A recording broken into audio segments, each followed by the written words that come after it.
Hey guys, how's it going? Hope you're doing well. My name is Crown, and today I'm going to read you some very interesting stories that I hope that you're gonna love. And now, without further ado, let's go!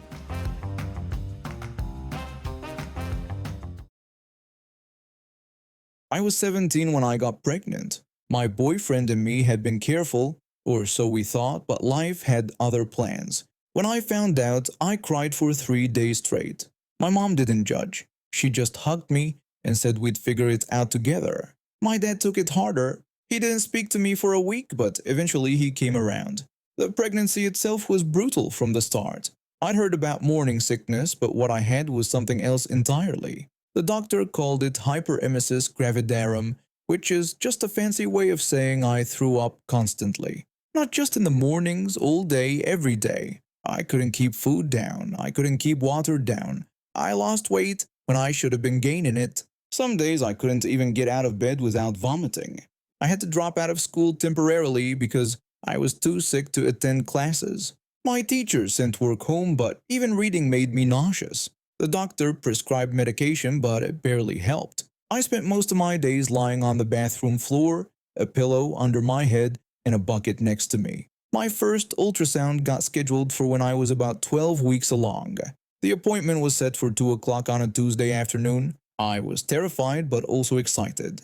Despite how sick I was, I wanted to see the baby, to know everything was okay in there. The clinic sent me a letter with instructions. Drink 2 liters of water starting 1 hour before the appointment. They needed my bladder full for the scan to work properly. They explained that a full bladder would push my uterus up and make it easier to see the baby on the screen. The morning of the appointment, I woke up feeling worse than usual. My stomach churned at the thought of drinking that much water. I tried, I really did. I started drinking at 1 o'clock, giving myself a full hour. I got through maybe 3 glasses before my body rebelled, and I spent 20 minutes hugging the toilet. Everything I'd drunk came right back up. My mom found me there pale and shaking, tears running down my face. She told me we needed to leave soon for the appointment. I said I couldn't drink any more water, that my body just wouldn't let me. She reassured me that it would be okay, that we'd explain the situation when we got there and they'd understand. Medical professionals dealt with sick pregnant women all the time, right? They'd have to understand. I wish she'd been right. We arrived at the clinic 15 minutes before my appointment. The waiting room was packed with other pregnant women, some with partners, some with their mothers like me, some alone, all of us waiting our turn. The walls were covered with posters about prenatal vitamins and breastfeeding. A television in the corner played a muted daytime talk show. My mom went up to the reception desk while I sat down, clutching my stomach and trying not to think about how badly I needed to pee from the little water I had managed to drink. My mom explained to the nurse that I had an appointment at 2 o'clock and that I was supposed to drink 2 liters of water, but I had severe morning sickness and couldn't manage it all. The nurse behind the desk didn't even look up from her computer at first. She was probably in her 40s, with short blonde hair and a no-nonsense expression. When she did look up, her expression was cold. The nurse said that I needed to have a full bladder for the scan. My mom tried to explain again that I'd been very ill, that I had hyperemesis gravidarum.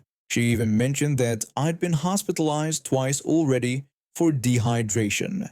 The nurse cut her off and said tough that I'd need to drink the entire lot anyway. She said it like my condition was just an excuse, like I was being lazy or difficult. The nurse disappeared into the back and returned with a huge 1-liter jug filled with water. She set it on the reception desk with a heavy glass and told me I needed to finish it before they could see me. She said the sonographer wouldn't even call me back until the jug was empty. I stared at the jug. Just looking at it made my stomach flip. The condensation on the outside made it look even more impossible. My mom opened her mouth to protest, but the nurse had already turned away to help another patient. I took the glass my mom filled for me and started sipping. Every swallow felt like swallowing rocks. The water sat heavy in my stomach, sloshing around, threatening to come back up. I took tiny sips, waiting between each one, trying to breathe through the nausea. 20 minutes passed. I barely made it through 1 glass. The jug still looked completely full. Other patients were called back for their appointments. Women who'd arrived after me were already seeing the sonographer. I watched them go, wondering if I'd ever make it to mine. My appointment time came and went. It was now 2:20 p.m. and I was still in the waiting room. The nurse came back out, looked at the jug and frowned. She said I barely drunk anything. I apologized and told her I was feeling really sick, that I didn't think I could drink anymore. I explained that I'd already thrown up once that morning and I was terrified of doing it again. She snapped at me to stop being silly and dramatic. She said every pregnant woman feels a bit sick and I needed to toughen up. She poured another full glass and shoved it into my hands, demanding that I drink it right then. She stood there, arms crossed, watching me. My hands shook when I lifted the glass to my lips. I took one mouthful. The water hit my stomach like acid. I could feel it coming back up immediately. My throat tightened. I put the glass down and covered my mouth, trying to tell her I couldn't, that I was going to be sick. She yelled at me to stop being a baby. She said other women managed just fine and I was making a scene over nothing. Before I could move, before I could protect myself, she grabbed the glass and pressed it against my lips. She tilted it back, forcing the water into my mouth. I couldn't breathe. I couldn't swallow. The water kept coming, spilling down my chin. I tried to pull away, but she held the glass firm. And then my stomach decided enough was enough. It happened so fast. 1 second, the nurse was forcing water down my throat. The next second, I was projectile vomiting all over her. It went everywhere, her face, her scrubs, her hands, even her shoes. The water she just forced me to drink came back up along with everything else in my stomach. There wasn't much in there, but what came up was bile and water and pure misery. The entire waiting room went silent. Everyone stared. A woman near me gasped. Another covered her child's eyes. The nurse stood there frozen, covered in my vomit. Her face went through about 5 different emotions: shock, disgust, anger, and finally something that might have been shame. She opened her mouth like she was going to yell at me, but nothing came out. She didn't say a word. She just turned and walked through the door to the back area, leaving wet footprints on the floor. Chunks of vomit dripped from her scrubs. I sat there mortified, tears streaming down my face. The smell was awful. Everyone in the waiting room was looking at me. Some looked sympathetic, others looked disgusted. My mom put her arm around me and told me it wasn't my fault. She said loudly enough for others to hear that the nurse had forced me to drink when I'd said I was sick. A few women nodded in agreement. One older lady said she'd seen the whole thing and it was completely inappropriate. 2 minutes later, the nurse came back out. She tried to clean herself up, but her scrubs were still stained. Wet patches covered her chest and stomach. She had a towel and was dabbing at her chest. She wouldn't make eye contact with me. Her face was red. Whether from anger or embarrassment, I couldn't tell. She said quietly that the sonographer would see me now without the required water in my system. She said it almost like she was embarrassed. She should have been. I walked past her on shaky legs, my mom supporting me. My whole body was trembling. I still had the taste of vomit in my mouth. The sonographer was a kind older woman with gray hair and gentle eyes. She took one look at me and asked if I was okay. I started crying again. She didn't mention what had happened in the waiting room, though she must have heard about it. She told me to lie down and relax. She said we'd make it work even though my bladder wasn't as full as they usually preferred. She was patient and understanding. She had to press harder with the ultrasound wand, and it took a bit longer, but she managed to get clear images. When the baby appeared on the screen, tiny and perfect, I forgot about everything else for a moment. The sonographer pointed out the head, the little arms and legs, the heartbeat flickering on the screen. She said everything looked healthy and normal. She printed out several pictures for me to take home. When we left, I saw the nurse at the desk.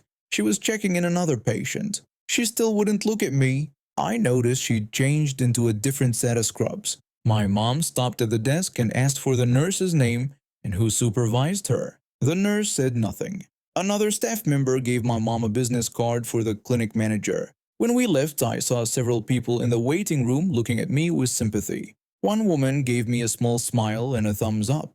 I heard later from my mom that several people in the waiting room complained about how she'd treated me. My mom also filed a formal complaint. She wrote a detailed letter explaining what happened, including the fact that I had a documented medical condition. 2 weeks later, the clinic manager called my mom She apologized repeatedly and said the nurse had been given a formal warning. She said that kind of treatment was completely unacceptable and against their policies. She also said they were reviewing their procedures for patients with hyperemesis gravidarum. I never saw that nurse again. On my subsequent visits, I had to go back for more ultrasounds throughout my pregnancy. Each time the staff were kind and understanding about my condition. They never forced me to drink more water than I could handle. One nurse even told me she'd heard about what happened and she was sorry I'd gone through that. That baby I was carrying, she is 3 now, happy and healthy. My husband died in February. Heart attack completely out of nowhere. One day he was complaining about indigestion, and 12 hours later, he was gone. We've been married for 32 years. The life insurance money came through a few months later, and I've been careful with it. Really careful. This is all I have now, and I need to make sure it lasts. A few weeks ago, I paid off my daughter's student loans. $60,000. It felt like the right thing to do, something I've been carrying guilt about for years. I didn't expect what happened next. Let me back up. My daughter turned 18 in 2005. Brilliant kid, always had her nose in a book, got excellent grades without even trying. But she was struggling. Depression hit her hard in her final year of school, and she had no idea what she wanted to do with her life. She just knew she needed time to figure things out. My husband and I wouldn't hear it. We pushed and pushed. We told her university was the only option. We kept saying she was too smart not to go, that she'd regret it if she didn't go straight away. Every conversation became an argument. She'd try to tell us she wasn't ready, and we'd talk over her with statistics about lifetime earnings and opportunities and all that rubbish. She finally caved. Enrolled in history because it was the only thing she could tolerate. She told us once that she picked it because it required the least amount of passion and she had none to give. That should have been our wake-up call, but we were just relieved she was going. 4 years later, she had a degree and no direction. The history degree led nowhere. She bounced between retail jobs, administrative work, anything that would pay the bills. Meanwhile, her student debt kept growing because of indexation, basically interest by another name. Every year it got bigger, and she could barely keep up with minimum payments. At 30, she'd had enough. She went back to university on her own terms this time, did a law degree. In our country, you can do law as an undergraduate program, so she didn't need to do another bachelor's first. She threw herself into it, graduated with honors, and now she's got a proper job with a firm. She's finally doing well. But here's the thing. She was paying off double the debt. The history degree I forced on her, plus the law degree she actually wanted. She'd been making extra payments for the past 2 years, trying to get ahead of it, paying more than the minimum required amount because she was determined to handle it herself. When the life insurance money came through, one of the first things I thought about was her debt. My guilt, really? How I'd pushed her into something she wasn't ready, and how she'd spent over a decade paying for that mistake. Our mistake. So I paid it off. All of it. I called her and told her the loans were gone. She cried on the phone, said she'd been having nightmares about that debt for 15 years. Then I accidentally sent her brother a text message meant for her. I was confirming the final amount that had been paid off, and I sent it to the wrong contact. He called me within 10 minutes. He asked me straight away if I'd really paid off her student loans. All $60,000 of it. I confirmed I had, and told him I'd been planning to tell him, but hadn't found the right time yet. He immediately asked what he was getting, suggesting it would be nothing. When I tried to explain it wasn't like that, he cut me off and said it was exactly like that. He accused me of playing favorites, and said I'd always done it. That stung. I've never played favorites. I treated them differently because they are different, but that's not the same thing. I tried to explain that his sister had educational debt and he didn't have any debt at all. He dismissed that completely. He said I'd given her 60 grand and he wanted 60 grand too. I clarified that I hadn't given her money to spend, that I'd paid off loans for a degree I pressured her into getting. He said he didn't care what it was for. In his mind, I'd given her money, so I should give him the same amount. That was fair to him. This is where it gets tricky. My son is 30 now, same as his sister when she went back for law, but he's nothing like her academically. He's never been book smart, struggled all through school, hated every minute of it. He dropped out at 15 and honestly, I didn't fight him on it. Not like I fought her. I learned my lesson about pushing kids into things they're not ready for. He's worked for the Postal Service since he was 17. Steady job, decent pay, seems happy enough. No student debt because he never went to university. Never even considered it. I told him I couldn't just give him $60,000 in cash. He demanded to know why not since I'd given it to her. I tried to explain that I'd paid off a debt that existed because I made a mistake. I said if I gave him cash and nothing extra to her, she'd feel punished all over again. He'd get fun money while she just got her mistakes paid off. He said that wasn't his problem and that I owed him the same amount. I kept going, telling him honestly that I didn't think it would be good for him because he didn't manage money well. Before I could finish, he jumped in asking if I was calling him too stupid to handle money. I clarified that wasn't what I meant, but pointed out that he spent impulsively and he knew he did. I reminded him about last year when he bought that motorcycle on a whim and sold it 3 months later for half what he paid. He reframed it now, saying, I didn't trust him, but I trusted her. I insisted this wasn't about trust. I explained again that this was about correcting something I did wrong. I'd pushed his sister into university before she was ready, and she'd been paying for it ever since. I'd never pushed him. I'd let him make his own choices. He said bitterly that I'd never pushed him because I never thought he was worth pushing. That hurt both of us. He hung up on me. He hasn't spoken to me in 3 weeks now. Sent me one text message saying he was done being the forgotten kid and that he'd talk to me when I was ready to treat him fairly. My daughter called me yesterday. Apparently he'd contacted her and demanded she give him half the money since I wouldn't give him anything. She refused and he called her a spoiled princess. Now they're not speaking either. I'm sitting here with my dead husband's life insurance money, trying to do the right thing, and somehow I've managed to tear my family apart instead. My son thinks I don't value him. My daughter feels guilty about the loan payoff now, and I'm just exhausted.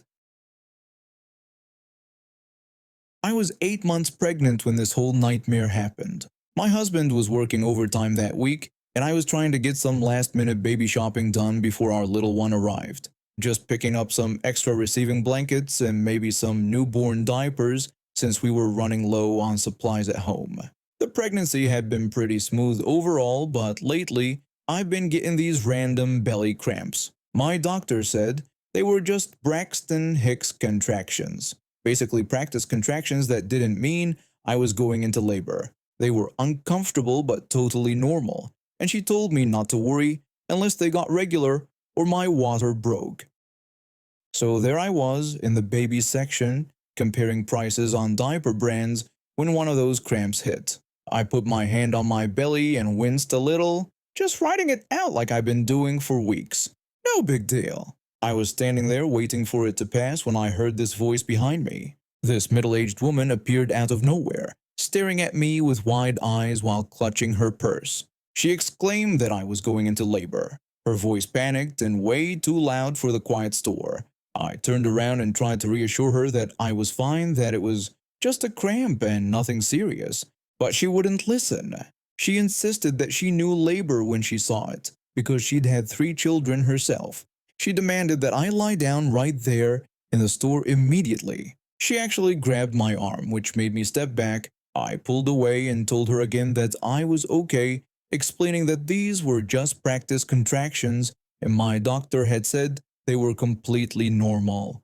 She dismissed my explanation entirely. She claimed that doctors didn't know everything and that she'd been through childbirth 3 times, so she knew better. She was convinced I was about to have the baby right there in the store and kept insisting we needed to get me on the ground. The cramp had already passed by then and I was starting to get annoyed. I told her that I appreciated her concern but that I was fine. I explained that I wasn't in labor and wasn't even due for another month. She shot back that first babies always come early and that I should trust her because she knew what she was talking about. Then she started looking around, telling anyone within earshot that someone needed to call an ambulance.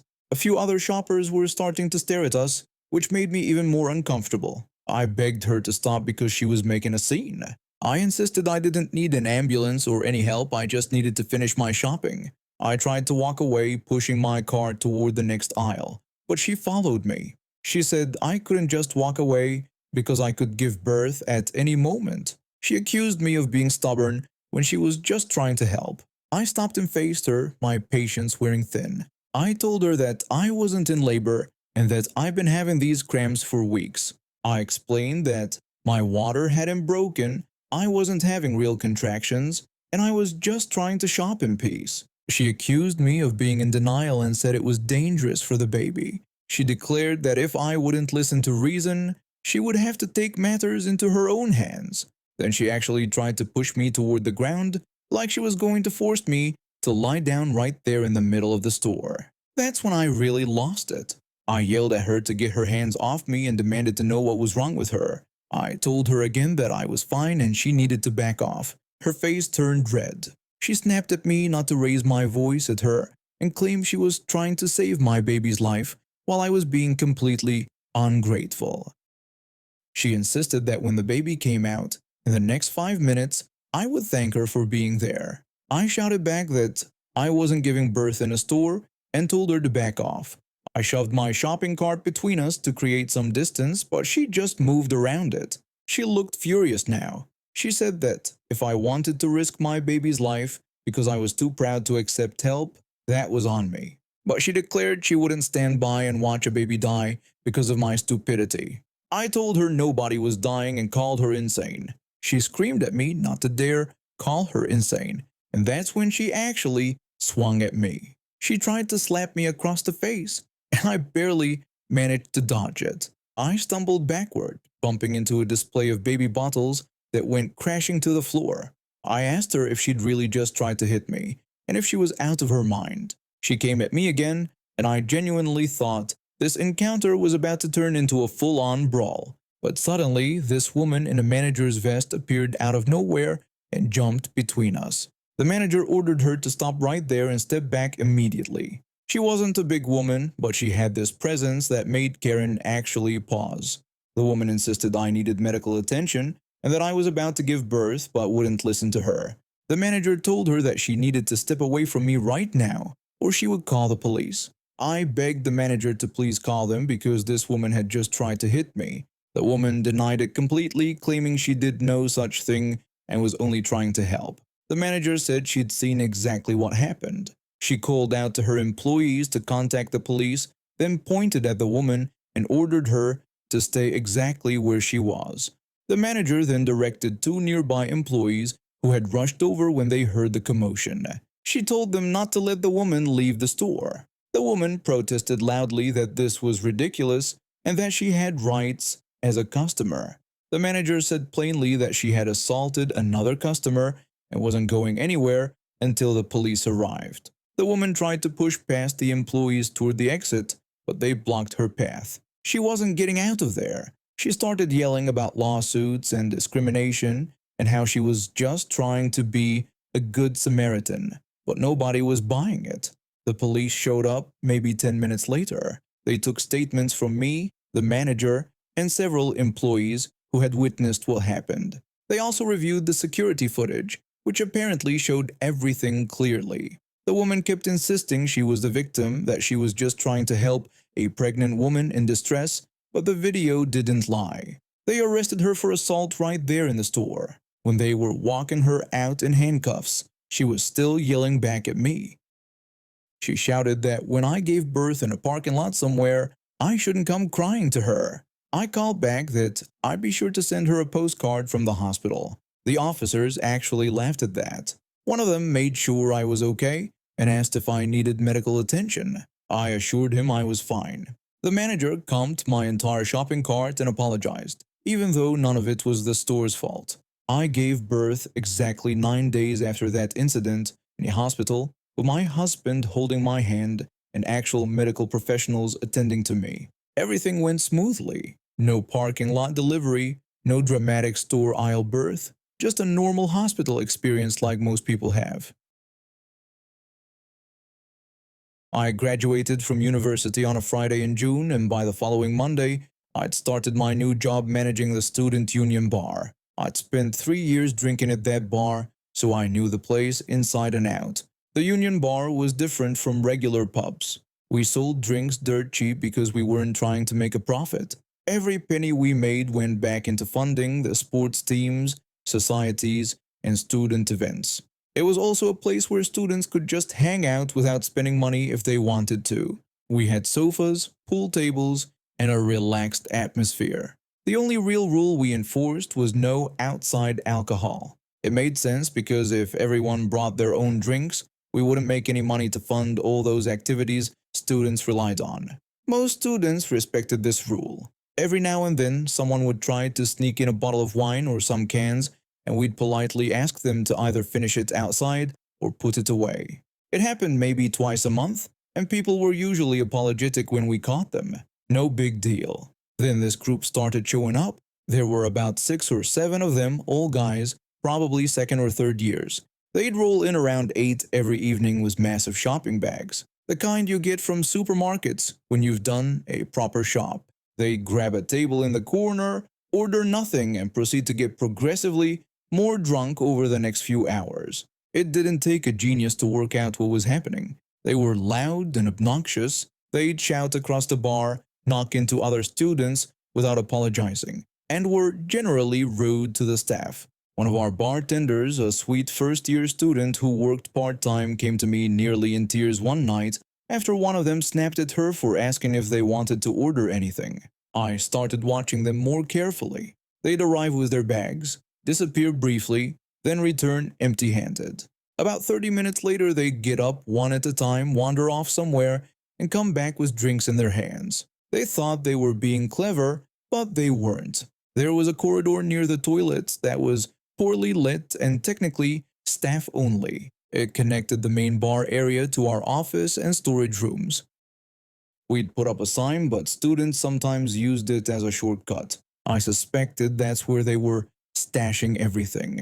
One evening I positioned myself near that corridor and watched. Sure enough, 2 of them shuffled in with their shopping bags and dumped everything under a pile of coats they'd brought specifically for this purpose. It was quite a lot of alcohol. Bottles of wine, beer cans, even a bottle of vodka. Enough for a proper house party. I approached them immediately and told them this was a staff-only area and they couldn't be there. The leader of the group apologized and said they didn't realize, claiming they were just looking for the toilet.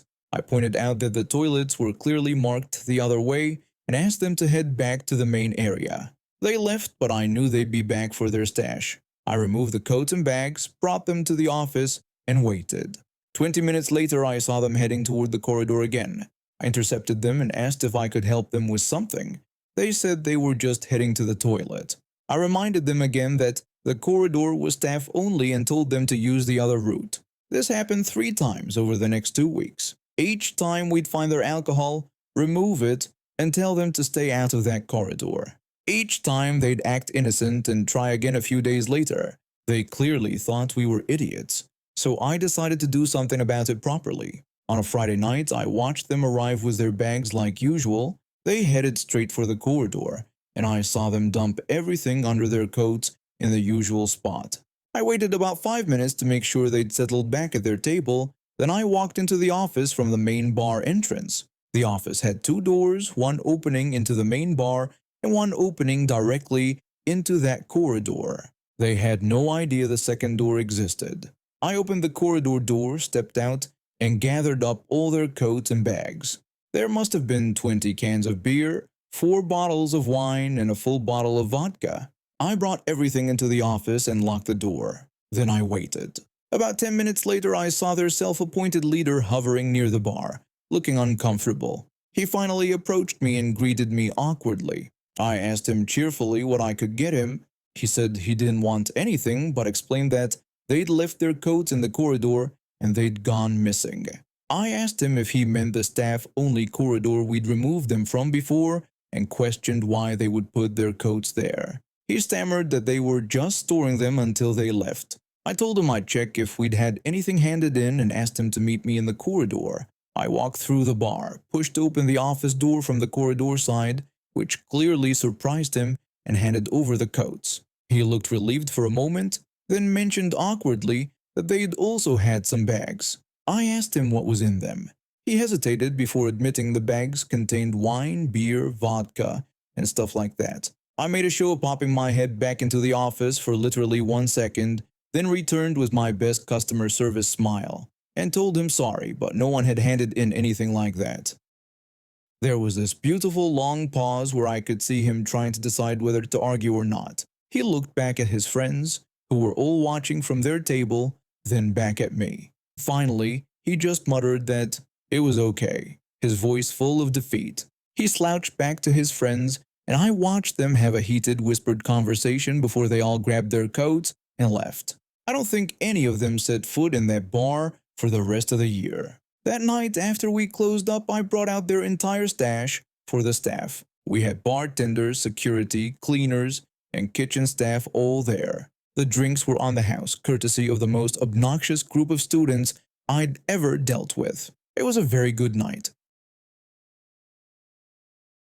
I worked as an HR manager from 1995 to 1997 at a mid-sized company that cared about its people. It wasn't one of those soulless corporate machines where employees were just numbers on a spreadsheet. We had a culture built on respect and appreciation, and that's what made going to work every day feel worthwhile. My job wasn't about micromanaging people or looking for reasons to write them up. I saw myself as someone who worked for the employees, not against them.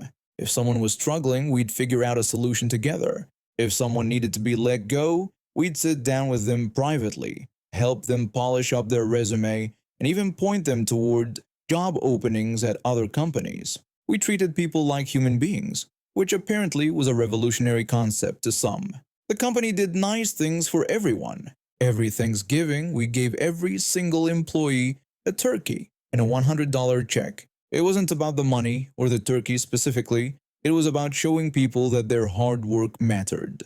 Another tradition that everyone loved was celebrating Administrative Professionals Day. Though back then we called it Secretary's Day, our managers really got into it. They'd bring in flowers, give cards with checks tucked inside, hand out gift cards, take their assistants to lunch. These assistants worked insane hours and poured everything into keeping the company running smoothly. The least we could do was acknowledge that once a year. When I decided to leave the company, I gave them plenty of advance notice because I wanted to make sure my replacement got proper training. I wanted whoever came next to understand what made our workplace special. That's when they brought in the new HR director.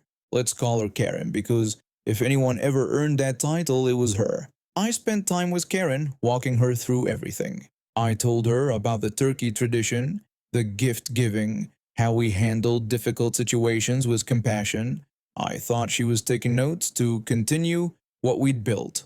I was so wrong. One of Karen's very first official acts was banning Administrative Professionals Day company-wide. When I asked her why, she looked at me like I was an idiot and explained her reasoning. She said that if one boss forgot to celebrate their assistant, that assistant would feel left out and might sue the company. I tried to tell her that had never happened before and that people loved this tradition, but she cut me off. She insisted it was a liability and that we were eliminating it immediately. I stood there stunned. She was taking away something that brought joy to people because of some imaginary legal thread that had never materialized in all my years there. But I was on my way out and she'd already made up her mind. There was nothing I could do. After I left, I stayed in touch with former co-workers. They'd call me, frustrated and upset about what was happening. Karen had systematically dismantled every positive tradition we'd established. The Thanksgiving turkeys were gone. The flexible approach to minor issues was replaced with rigid policies that treated everyone like criminals. But what really disturbed me was how much Karen seemed to enjoy firing people. My old colleagues told me she took genuine pleasure in it. She'd build cases against employees, looking for any excuse to terminate them, especially if she'd taken a personal dislike to someone. The story I heard involved a woman who'd worked there for years.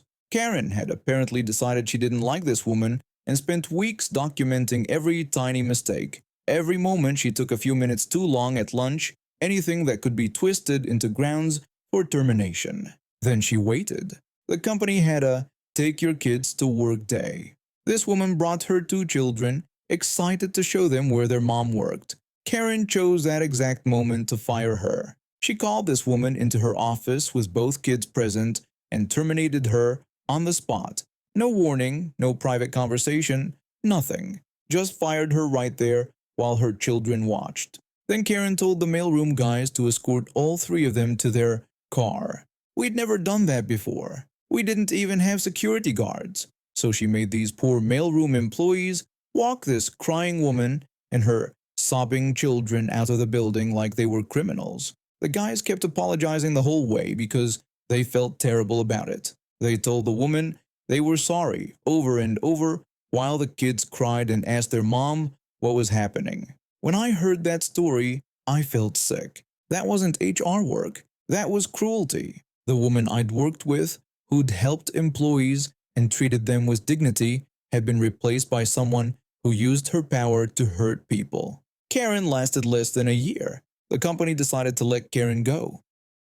But they didn't give her the courtesy treatment we used to give everyone. They didn't sit her down for a conversation about her future or offer to help with references. They took a page directly from her own playbook. They called Karen into an office and fired her on the spot. No notice, no explanation beyond the bare minimum, no references.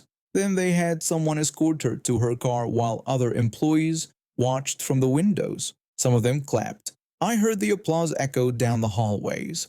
Karen tried to argue and ask why this was happening, but they just kept walking her toward the exit. She demanded to know who would give her a reference, and they told her bluntly that nobody would. She asked if she could at least collect her personal items, and they said everything would be mailed to her. Karen tried finding another HR position in town, but word had spread about what she'd done. The professional community in our area wasn't that big, and people talked. Nobody wanted to hire someone who'd made employees cry, who'd humiliated a woman in front of her children, who'd stripped away every bit of humanity from their workplace. Her reputation was destroyed.